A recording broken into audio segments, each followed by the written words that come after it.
As Africa draws to a close on an eventful 2025, we begin a special year-end series by examining the political landscape, shifts and defining moments that shaped the continent over the past 12 months. From political transitions and controversial elections to regional bodies and Africa's rising global influence, we unpack the political shifts that marked 2025 and explore what they meant for citizens, governance and democracy. Join us as we reflect on the political year that was and set the stage for Africa's journey into 2026. I'm Penina Karibe. Welcome to Talk Africa.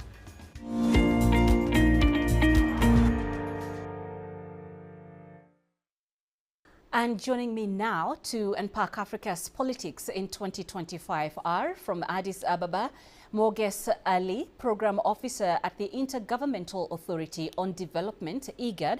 From Johannesburg, we have Dr. Sizo Nkala, political scientist and postdoctoral research fellow at the Center for Africa-China Studies, University of Johannesburg. And with me here in studio is Mr. Mule Musau. He is the regional coordinator, East and Horn of Africa Election Observation Network. A very warm welcome to all of you, gentlemen. Thank you very much for joining us. So I will begin with you, Mule. We will begin in Gabon.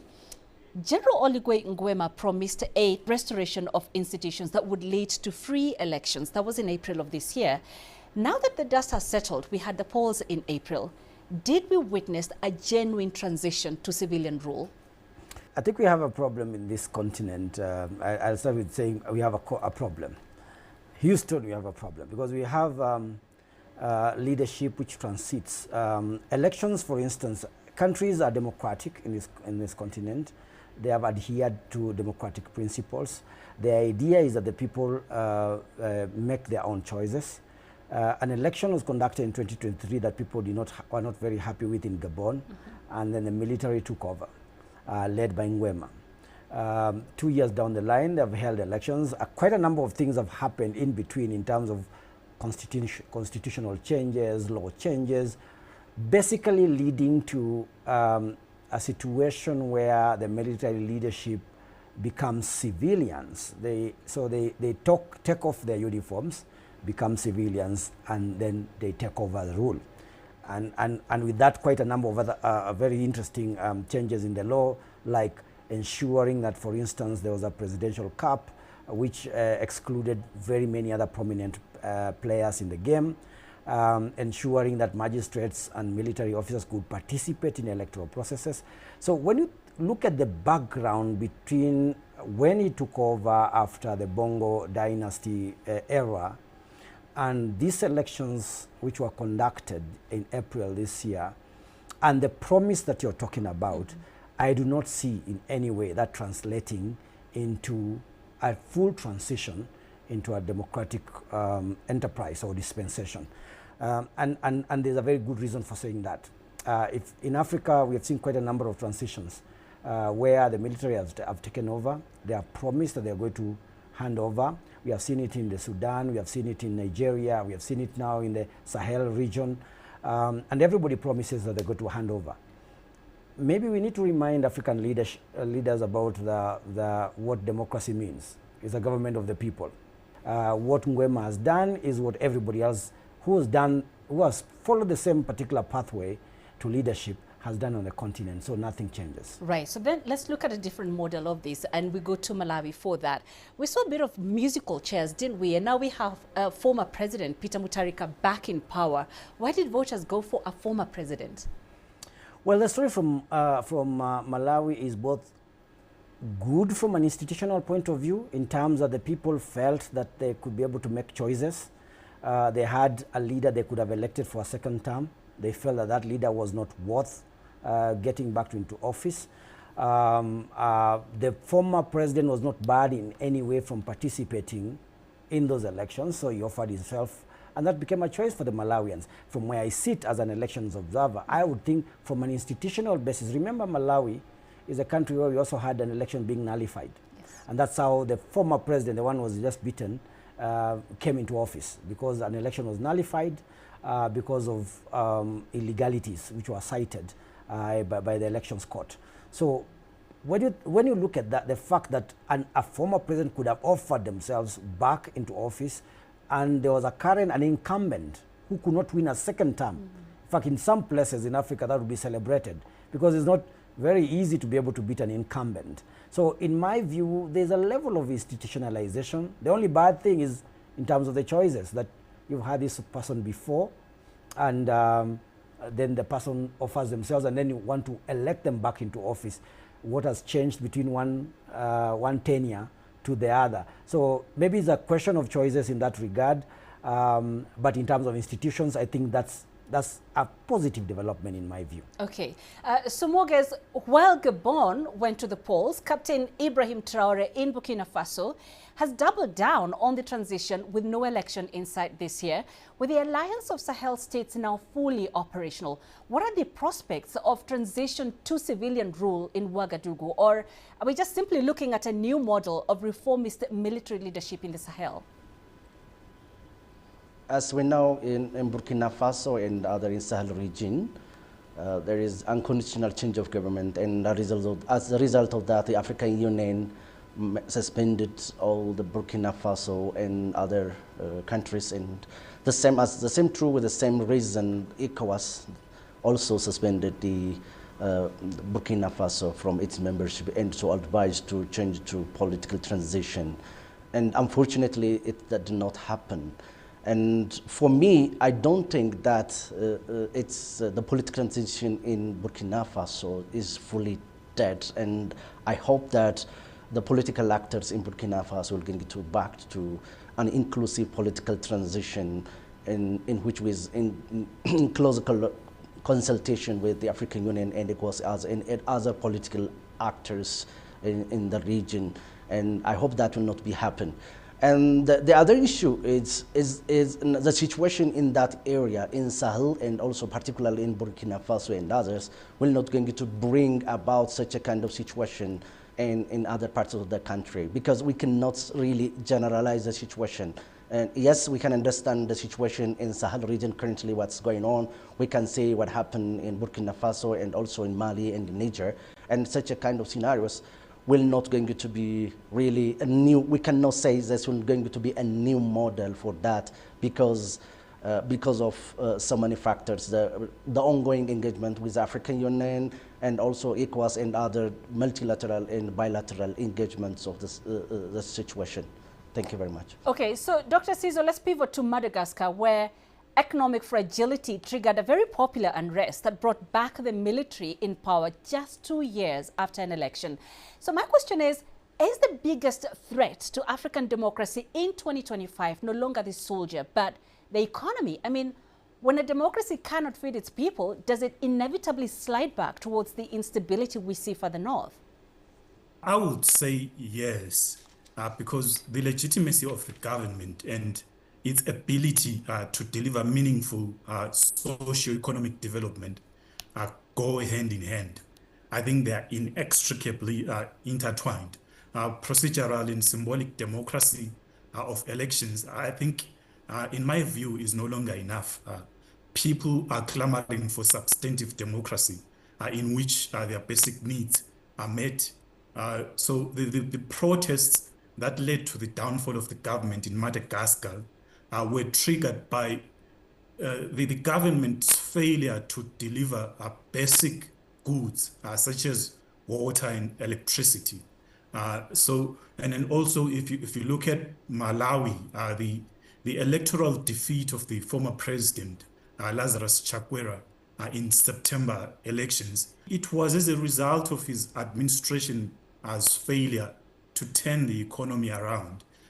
Inflation was at over 30%, I think.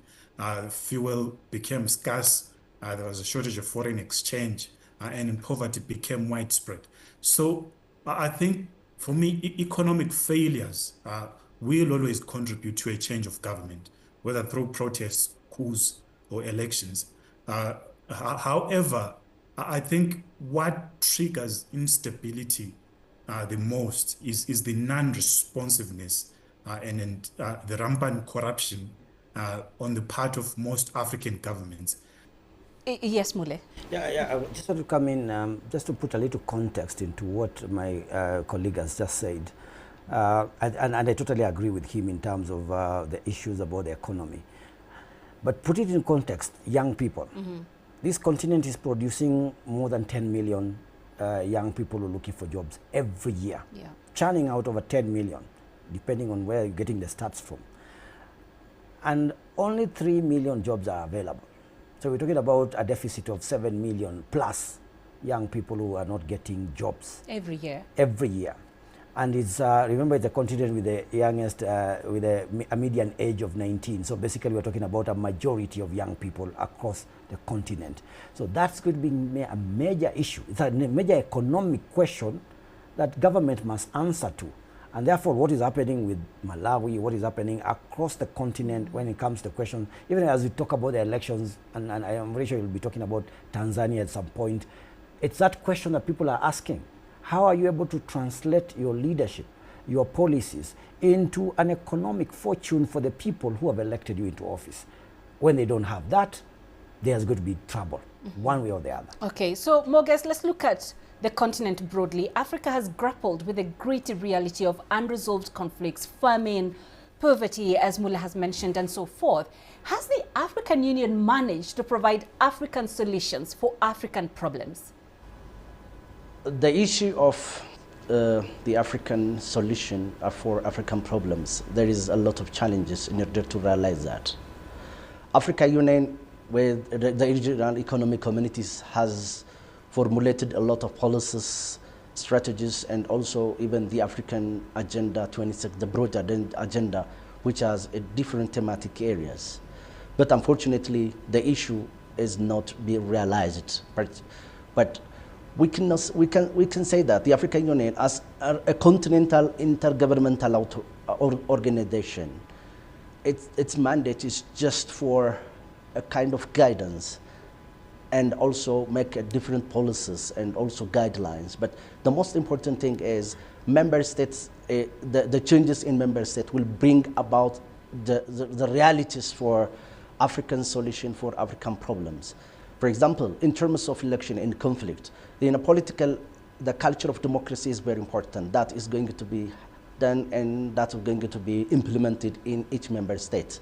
Yes, I can understand there is serious challenges, but we hope that the African solution for African problems will going to be realized if the African Union as a continental body and also the regional economic communities and member states are coordinately working on working in order to realize the Africa Agenda 2063.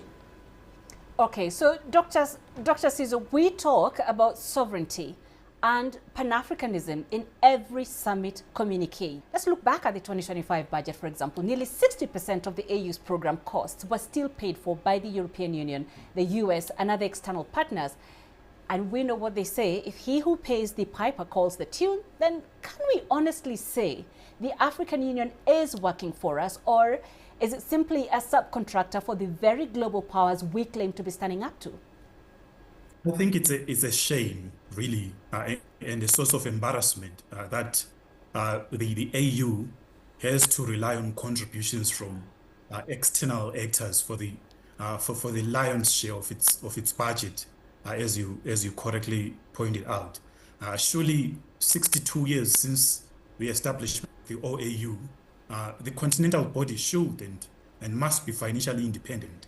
I'll take you back to 2015. When the AU member states made a decision that the organization, the AU itself, should fund 100% of the operational budget. I think it was 75% of our program's budget and 25% of peace operations.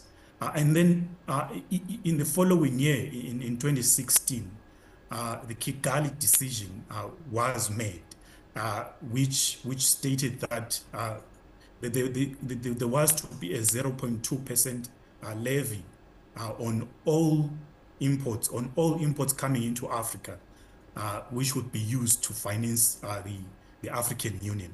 However, there has been no political will on the part of the member states to implement the 0.2% levy. only 17 countries to date, after about 10 years since this decision was made, only 17 countries out of 54 countries are collecting the 0.2% levy on their imports to fund the AU. And for the 2024 budget, 13 member states did not pay their contributions, while 5 member states made partial payments. So I think without adequate funding, the AU cannot implement the policy decisions made by the Assembly or fund the activities of its organs. We talked today about the African Continental Free Trade Area. To establish the structures of the African Continental Free Trade Area, it will be a very expensive undertaking. It will take money. So I think this free trade area will only exist on paper if there are no funds. So the world will not take Africa seriously if we ourselves cannot fund our own continental organization. All right, thank you very much for that. Now we're going to take a short break, and when we come back, we will continue our discussion on Africa's political landscape in 2025. Just stay with us.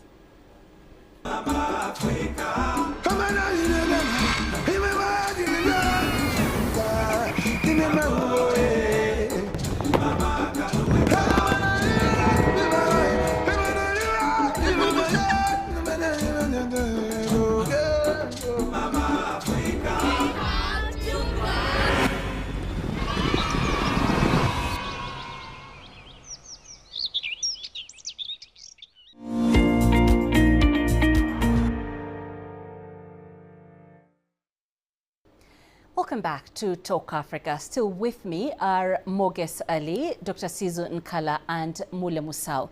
Let's now continue our discussion on Africa's politics in 2025 and unpack how they might influence the continent in the coming year. Now, Dr. Sizo, Africa held the G20 presidency, and the G20 was held on African soil for the very first time. What statement did Africa make by holding the presidency and successfully hosting the summit? First and foremost, I think being a permanent member of the G20 is a big deal for Africa. For a long time, we have been decrying the marginalization of Africa on global governance forums. So its inclusion in this very important forum, I think, is quite a big deal. And the G20 being hosted on African soil for the first time certainly enhanced, I think, Africa's standing and visibility on the global stage. Of course, it wasn't hosted by the AU, it was hosted by South Africa, but I think throughout its presidency, South Africa coordinated very closely with the AU to make sure that African priorities were heard and included in its G20 presidency. So looking at the declaration that was adopted at the summit, most of the issues, including debt relief, food security, sustainable finance, climate justice, and then the digital revolution, are issues that resonate with Africa and the AU Agenda 2063. So what this shows is that African issues are no longer being ignored, but are part of the global narrative shaping the global agenda. But the question for me is whether the major global economies that make up the G20 will implement the resolutions agreed on during the summit. Because there is a difference between being on the table and being allowed to talk and also being listened to.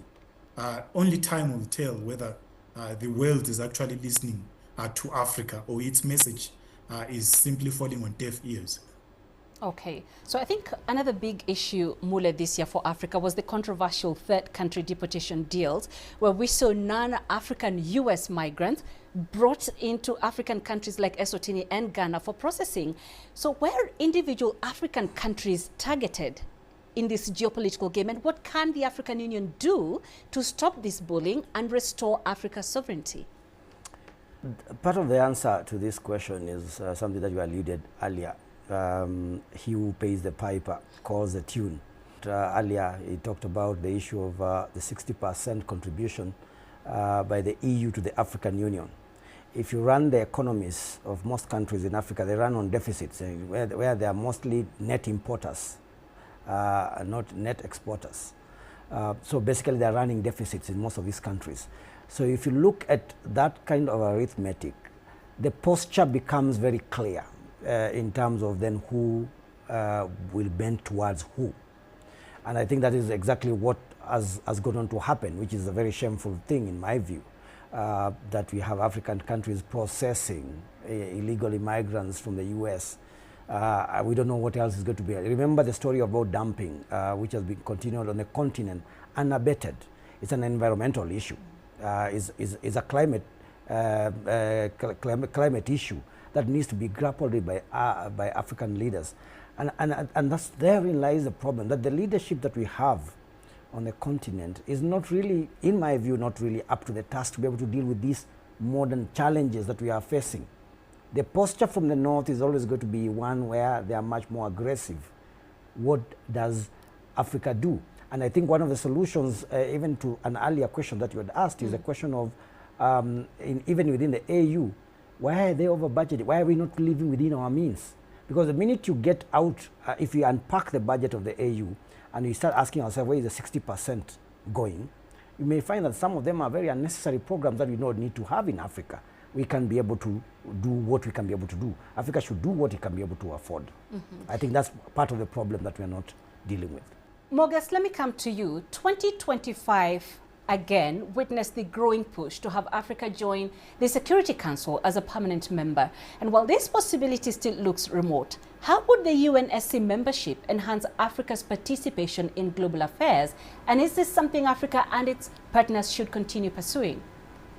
The issue of the African countries to be a member of the Security Council is a very good step, but simply simply a temporary member is not bring the African agenda to the world state. That's not really enough to that. So the current members of the African countries who are members of the Security Council need to coordinate with the African Union to bring the African agenda to the global world, and also the African Union need to work hard to bring African countries to be a permanent member of the Security Council. That, you know, Africa, a big continent with 54 or more than 50 countries, should not be really limited only on a temporary member. So a meaningful participation is very important in order to bring the African agenda. As we see, most of the agendas in the Security Council, almost most of the resolution, particularly in peace and security, is from Africa. So the real representation of Africa and the agenda of Africa should be reflected within a meaningful participation, which includes a permanent seat from African countries. And as we wrap up, my final question will go to all of my panelists. Very briefly, in terms of political governance and geopolitics, where has Africa fallen short this year? What has it done well, and what should it do better in 2026? And I'll begin with you, Dr. Sizo. What stood out in 2025 was the lack of unity amongst African countries, especially in responding to the Donald Trump administration. We saw some countries going to the White House to try and cut out a deal for themselves. There was no unified message coming out of Africa as one voice responding to the geopolitical developments in the United States. Also, maybe the lack of political will from the member states to implement the decisions of the AU and regional bodies. It continues. I think that's what has been missing the most over the years. The AU and regional economic communities are fundamentally intergovernmental organizations which do not have any power independent of their member states. So under these circumstances, the regional and continental organizations cannot be effective without the political will from the member states. So I hope that the new AU Commission Chair, Ali Yusuf, has a plan on how we can encourage our member states to rally behind the African Union and make it a more effective body than what we've seen in the past. Moges, your final thoughts on this? Yes, in 2026, the African countries, we can see from member state level, from regional economic communities, and as a continent level from African Union perspective. Starting from the African Union perspective, the African Union, and in collaboration of the regional economic communities, to bring the agendas of the Africa to the world, just in order to benefit the geopolitics and other aspects of the continent that which it's representing. And also, the other issue is African member states. African member states, in terms of election and the governance, they need to have a political commitment to adhere what they have there in their constitution. And constitutionalism, rule of law is very important. And beyond that, the African countries, in terms of political actors and others, they have to believe on the institution they have built on. Political culture is also very important in order to bring and promotion of peace and security and also governance in our continent. Mule, what are your thoughts on that? My quick thoughts are on this. One, in terms of the ugly in 2025, we have seen the war in Sudan, the war in South Sudan, the DRC, the jihadists in the Sahel, creating havoc on the continent. We have seen elections in Tanzania, in Cameroon, and uprisings in Madagascar, which both give hope, but at the same time still show that we still have a lot of problems when it comes to governance issues. Moving forward, I think one of the issues that I'd like to see in place is that we have now a youth brigade or a youth force, a constituency that is starting to rise up across the continent. I would expect the African governments, the regional economic communities to become more responsive to those communities, because that's where the friction points are going to come up in the future. And beyond that, I'd earlier talked about the fact that we need to make these institutions much more people responsive. For instance, one of the things that I would look forward to is a Pan-African parliament, which is not elected by legislatures across the continent, but elected directly by the people, like the EU. I know it's a big issue to ask, especially in a continent which does not have the kind of resources that the EU has, but we need a people-responsive institutions. So even the Pan-African Parliament, which sits in Addis, should be peopled by elected representatives directly from the people themselves in the different countries of the continent. The future is people, and especially young people.